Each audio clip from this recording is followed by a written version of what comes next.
අද මම ඔයාලට කියන්නේ මීට දවස් දෙකකට කලින් මම්මගේ වයිෆ්ට ගල් කැට 4ක් ගිල්ලපු කතාව. ඉතින් එදා ඉරිදා දවසක් මම සුපුරුදු විදිහට උදේ පාන්දර මගේ වැඩ වයිෆ්ටයි මටයි ලෙගාඩෝ බ්‍රෑන්ඩ් එකෙන් එවපු ටී-ෂර්ට් එක නමන ගමන් හිටියේ. එකපාරටම අපේ පොඩි එකා ඇවිල්ලා තාත්තේ අම්මගේ උගුරේ කටුවක් හිර වෙලානේ. අප්පට සිරි. මොකද උනේ? බත් කකා හිටියේ මාළු කටුවක් හිර වෙලා වගේ. බත් ගුලියක් ගිලලා බැලුවේ නැද්ද? ඌ හරි ගියේ නෑ. ඩොක්ටර් කෙනෙක් ගාවට යන්න වෙයිනේ. යානම් හොඳයි නේ. මුලින් මයිලට කෝල් එකක් කරන් බලමු. ඉතින් මේ මයිලා කියන්නේ මයිලා සේකර.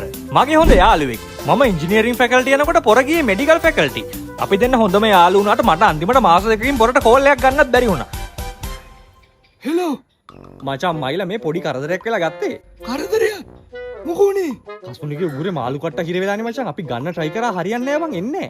අප්පා බත් ගුලියක් ගිල්ලුවද? ඕ බත් ගුලි දෙකක්ම ගිල්ලුවා හරි ගියේ නෑ බං. කසුනි ඉක්ක ගහනවද? ඉක්ක ගහිල්ලක් නෑ ඇයි? ආයෙ නවුලන්නේ. ඉක්ක ගහන්න ගත්තොත් නම් මචං අනිවාර්යෙන් හොස්පිටල් එකකම් ඵලයන් වැඩේ කෙලවෙලා. හරිද? කොහොම හරි දැන් ওই බත් ගුලි ගිලලා කටුව යටට යන්නේ නැත්තම් අපි try එකක් දෙමු කටුව උඩින් ගන්න. අප්පා මිදුලට ගිහින් ගල් කැට 4ක් 5ක් කරන් වරෙන්කෝ. ගල් කැට 4ක්? ඔව් ගෙනෙන්කෝ. ඉතින් ගයිස් මෙතනින් පස්සේ තමයි වැඩේ කෙලවෙන්න ගත්තේ. මං දැනගෙන හිටියේ නෑ මයිලා ගල් කැට ගන්න කිව්වේ මොකටද කියලා. මයිලා ගැන තිබිච්ච විශ්වාසයට මං ඌ කියපු විදිහටම කරා. දැන් ඕව එකින් එක ගිලින්න කියපන්. ගල් ගිලින්න? මම කියන විදිහට කරපන්කෝ. පොතේ හැටියට මාළු කට්ට උඩට එන්න ඕනේ. ඔඩ ෂුවර්ද බං? බෙල්ල ගල් හිර වෙනකන් නැද්ද? ෂුවර් බං. මමනේ කියන්නේ. මේ ෂුවර්නේ මේක වැඩ කරයිනේ නේ? ආයෙදින් දන්නවනේ මගේ බෙහෙත් ගැන. අනේ මගේ අසරණ නෝනා. මේ මොඩේ කියපු එක අහලා මම්මගේ නෝනට ගව ගිල්ලුවා. වෙලාවට මචං අපේ එකෙක් හරි මෙඩිකල් ෆැකල්ටි ගියේ. නැත්නම් හැම මොකටද හොස්පිටල් දුවන්න එපේ. හැබැයි උඹ ඒ කාලේ වැඩ කරපු විදියට නම් මට හිතුන්නේ නැහැ උඹ මෙඩිකල් ෆැකල්ටි තියා මේ නික අඩු ගානේ සබ්ජෙක්ට් තුනක් පාස් වෙයිද කියලා. මොකෝද මේ දවස්වල වෙන්නේ? හොස්පිටල් එකේද?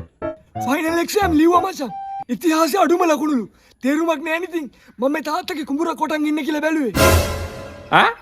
එක්සෑම් කෙලුණාට මචං මගේ බෙහෙත් ගැන බය වෙන්න එපා. උඹට මතකනේ මචං අර වතුර තිබා වෙච්ච කපුටගේ කතාව? කපුටගේ කතාව?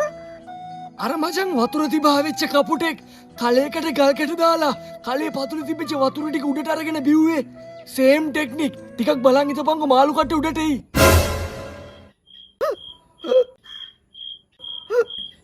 ආ? ඉතින් ගයිස් මුලින්ම කියන්න ඕන තමන්ගේ වයිෆ්ට මාළු කොට හිර වුණා කියලා කවදාවත් ගල් කැට නම් ගිල්ලන්න එපා. ඊළඟට ලෙගාඩෝ ටී-ෂර්ට් එක. සරලවම කියනවා නම් කොල්ලෝ කෙල්ලෝ දෙගොල්ලන්ටම අඳින්න පුළුවන්. මේක යුනිසෙක්ස් ටී-ෂර්ට් එක. ඔයා ස්පෝර්ට්ස් කරන කෙනෙක් නම් සහ ඔයා ජිම් එකට යන කෙනෙක් නම් මේක පර්ෆෙක්ට්. ඊට අමතරව මේක ඔයාලට ඕන තැනකට කැෂුවල් අදින්න පුළුවන්. ඉතින් කොහෙන්ද ඔයාට මේ ලෙගාඩෝ ටී-ෂර්ට්ස් ගන්න පුළුවන්? තිලකවර්ධන, Cool Planet, Lady J, Shriyani Dress Point, TIB, The Fashion Store. ඉතින් යන්න ඇඳලම් බලන්න විශේෂයෙන්ම ස්පෝර්ට්ස් කරනවා නම් සහ ඔයා ජිම් එකට යනවා නම් මතක තියාගන්න මේක පර්ෆෙක්ට්.